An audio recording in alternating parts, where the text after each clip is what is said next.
Good afternoon to you and yours. It is Friday, August 30th at 2:21. We are about, 21 and a half hours from the kickoff of the 2024 Purdue football season. That's exciting stuff. That's like Christmas morning for me. Can't wait till kickoff tomorrow. Even if it's not the biggest contest, it's still momentous, and I'm looking forward to it. Hope you are as well. So as a result, I wanted to bring a QuickCast to you this afternoon, just reacting to what Coach Walt said on a show last night and looking ahead myself just with some of my own thoughts. Thanks to everybody who's tuning in live. Thanks to everybody who is listening on delay. Both are appreciated, and none of it's possible without our friends at Home Field Apparel. If you head over to homefieldapparel.com, enter Boiled25 at checkout, you'll get 15% off your first order, and also check out some of the packs they've got. They've got some curated stuff you can get, and they've got brand new jackets that are pretty slick. They got a coach's jacket if you're into the retro gear, and I really like that look. If you're an ex-coach, and you can have that with a nice pair of short compression shorts. That's the suggested look, and some black sneakers that are leather. That's the BS suggested way of wearing it. Also, when you're on campus, which you will be tomorrow, if you're with me, you will be sweating your ass off in God's country. Head towards the fire station and let your nose guide you right into AJ's. And if you want to do it before, do a little homework, a little lead time, eatajs.com, order a pint. It's going to be icy cold when you get there. And then once you have some pretzels, watch some college football pregame. It doesn't get better than that. The air conditioner will be cold in there. The service will be hot, and the food will be delicious. eatajs.com. Burgers, beef, and beer. That's AJ's. Wow. We're past the doldrums officially. If you watched college football last night, it was a fun night of football. You saw Minnesota get their hearts ripped out by North Carolina right at the end of the game. I thought that would be the best game of the weekend. Granted, there's more football to be played. It might not be the most exciting football because you had some offensive sputtering on both sides of the ball.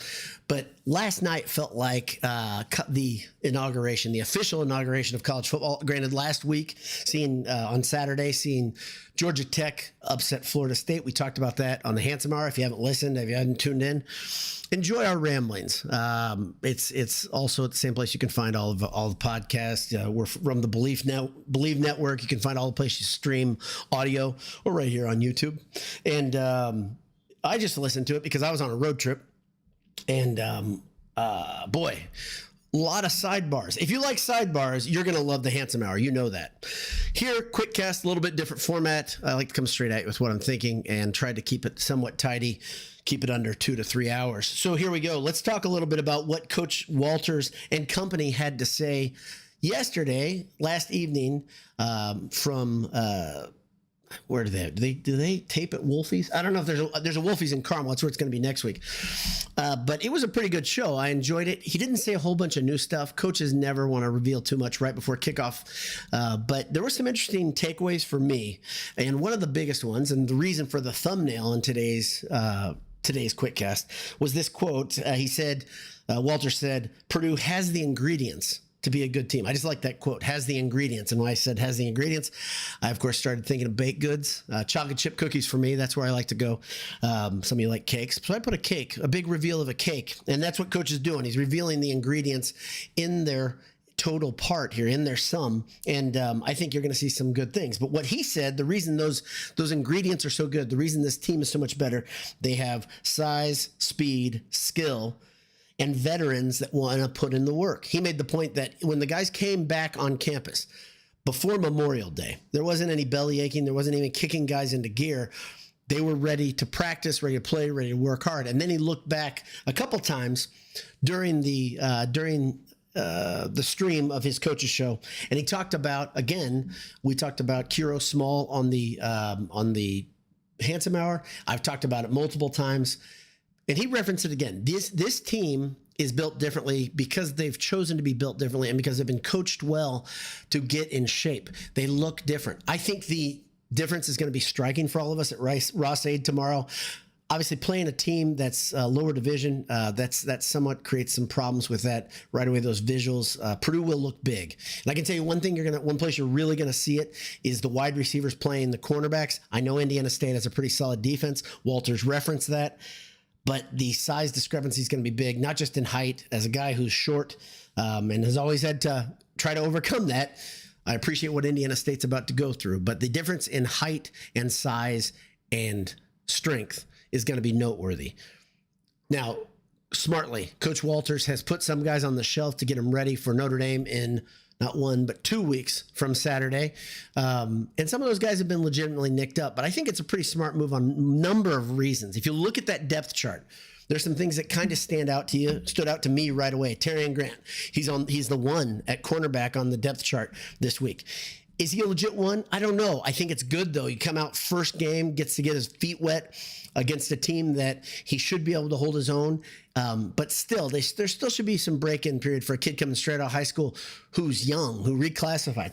The other thing is you've got Joey Tanona. He is on the, I think he's at the 1 or the 2 on the depth chart. And there was one other that got my attention. It was another freshman. It was Big B making the depth chart and being the one again, because of some injuries of guys being held out. CJ Smith specifically in that case. These are all smart moves, I think, by the coaches, giving these guys a little chance to feel what it's like to be a starter. Give them that taste of what it's like to come out of the tunnel and be like, okay, you're the guy today. I'm excited to see that. So let me talk a little bit more about what Coach Walters said today and what the other guys said. Along with Coach Walters, you had Mo Amanade, who's a local favorite. I've been cheering him on. I'm excited that he's ready to fight in the trenches on the defensive side of the ball. And we also got to hear Devin Maccabee talk a little bit about what his thoughts were on the season. Let me say something about those two guys, Amanade and Maccabee. If you're looking for relatable kids, football players, young adults, whatever you want to say, that are Purdue students, you're not going to find two guys that are more likable on that squad than that. And I think it was a very smart move for Coach Walters to put those two up front at first. If you haven't seen the show, if you haven't seen it yet, I suggest go see it, but I'm going to try to give you a little synopsis of what I thought, what I took away. But those guys specifically, man, they're likable. They seem like normal dudes. They seem smart. They seem hard working. They seem to like what they're doing. There was a funny moment where Mo Amanade acted like a kid, meaning he got a little ahead of himself. He's not a guy has gotten interviewed a whole bunch the last few years since he's got on campus. Got a little ahead of himself on the answer. He didn't come across at all as unintelligent or anything like that. Just came across a guy who was answering and lost his place and had to come back and answer and get a little reminder of what the original question was. But I thought it was very human, and I liked hearing these guys talk. But the one big thing that Mo may have revealed to us that we didn't know before was this season's slogan or tagline internally. Coach Walters said he didn't want to reveal that yet, didn't want to talk about it, but Mo quickly, when Tim Newton asked him the question of how he expects the defense to look, the quote was physical, fast, and precise. And Newton replied that response was physical, fast, and precise, and it was a great response. But I love the fact that this team is all looking towards doing one thing, being physical, fast, and precise. That sounds like a pretty good mantra for a team. That's a better word than slogan. Mantra for this team. So maybe Mo released something a little bit early. I don't know. Maybe there's more. I know this team has the chip on their shoulder because they were picked to be 18th. I can already tell you, I didn't agree with that 18th pick. And the more I hear him talk, the more I see other teams play. We saw some other Big Ten teams play yesterday. I think your Boilers are going to be pretty well prepared.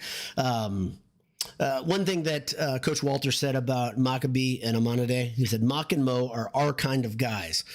And he said they're good on the field. They work hard off the field. They take things very seriously. But you can also tell they've got another gear where they're not taking things so seriously that they're not enjoying what they're doing, which is good to hear.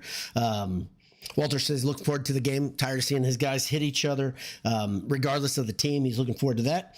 Other good news that you probably already know if you follow the NFL, they talked about both Tracy and Sanusi Kane making their NFL rosters. That's a big deal because I think they were both late round picks, like 5th and 6th round, and they both landed on their squads in the NFL. That's pretty darn awesome. One thing they started to touch on that I've also done a little research on is the rules changes in college football, something to be prepared for if you're a college football fan, if you haven't been paying attention. Of course, you're going to have the headsets in the two captains' ears, an offensive and defensive captain. And then you're going to also have another thing from the NFL, the tablets on the sideline. And this one, there's some interesting things that come with this. The first one that I think is really interesting and I think is really noteworthy. I was talking to my brothers and a friend of ours about this this new rule, and one of them is you can't show the tablet to the ref. You can't go and get the video or the still of a video and show it to the ref. The moment you do that, 15-yard penalty right away for that sideline.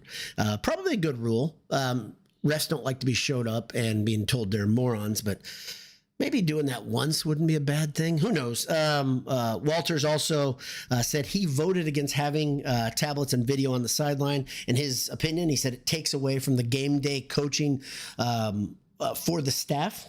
Interesting side note. One really interesting thing, if you didn't know this, the headsets that are in the helmets of those captains will be shut off at the snap. They'll go for about 15 to 20 seconds between the snap, and they're shut off at the snap. And finally, a big rule change in college football, and you noticed this yesterday, especially noticed in that Minnesota-North Carolina game, is they call it the 2-minute timeout, not the 2-minute warning. This is not a 2-minute warning. This is not the NFL. It's the NCAA. So the 2-minute timeout in college football, the game will stop. You have a chance to take your deep breath, and then you go back to normal college football rules with the clock.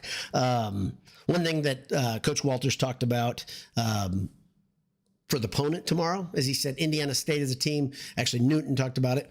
NC State is a team that, NC State. Indiana State is a team that really struggled on offense last year. They're very young. Coach Walters referenced very young on offense. But on defense, they have some guys. They have a safety, I believe he said, that was very good, a cornerback that was good. There we go, balloons. And he said on that side of the ball, they're going to put up a good challenge. Now, like Tim Newton said, this is a team that shouldn't be physically equal to Purdue. I don't think they will be. Purdue needs to come in ready to play. I think they will be ready to play based on all the coaches that we've heard talking.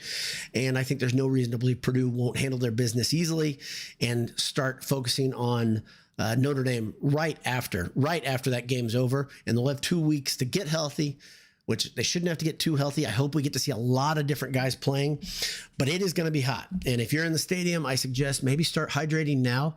Don't drink bourbon this evening, for instance. This is a pro tip. Have some Gatorade tonight and get ready for tomorrow's high noon kickoff from God's country. A couple of you guys are here live. I appreciate it. Ted Berkey's here. Boiler up, hammer down. Chris Harder, my pal, is here, says, let's go. Justin Crone says, first time catching live. Boiler up. Justin, welcome. The water is warm when you are in the live stream. It's comfy and cozy in here. Thanks for being here. Ted Berkey said there's a lot of potential with this team. I tend to agree. And I can't tell you, you guys have been hearing me talk about this. If you have come to the QuickCast this summer, I referenced that during the Handsome Hour. It's been a little difficult. But one thing I've focused on is I just believe in this team. A major amount of improvement is coming. And I think we're going to see the difference on the field. That fact that Mohamed talked about the what's that tagline again? I want to bring it one more time. That physical, fast, and precise. Walters also talked about discipline, and I think that's something that's refreshing to hear. Purdue under Coach Brom sometimes lacked discipline, especially after the whistles. It came back to haunt Purdue many times. Purdue was pretty good most games last year and not getting penalized. So I hope that's one of the things we see is they're not going to get beaten with stupid boneheaded mistakes after a whistle is blown. It's a tough thing. Got to get guys to go hard until the whistle and then get them to stop at the whistle. And sometimes you got to get them to do things that are tough to deprogram. You're supposed to hit a guy hard. You're not supposed to hit him high. You're not supposed to hit a quarterback low. A lot of rules. The game's a lot different than it was even 3-5 years ago, especially on the defensive side. And you have a defensive-minded coach, high speed, high intensity. We'll see how they look. Justin Crone again says, have to think some of those guys would be go if it wasn't Indiana State, more precautionary than unable to play. This is true, But one caveat, I'd say some of those, and I'm not going to call anybody out, but some of those guys haven't practiced either. Haven't practiced for the last 10 days. That's my biggest concern, is that some of these guys are a little more nicked up than we may know. Granted, now that you have 2 weeks after this to get ready, but a hamstring, for instance, I said this about CJ Smith. I hope this thing starts feeling good where he can blast out of the blocks and he's ready to go, because those fast twitch guys, man, the hamstring can be a nagging injury. It's tough to deal with. Ted Berge says this team has a chance to be good. Will they? I don't know. I hope they will be. I think they're going to be good. I hope my big hope is that the record reflects how good they are. And if the record reflects that, Purdue's going bowling.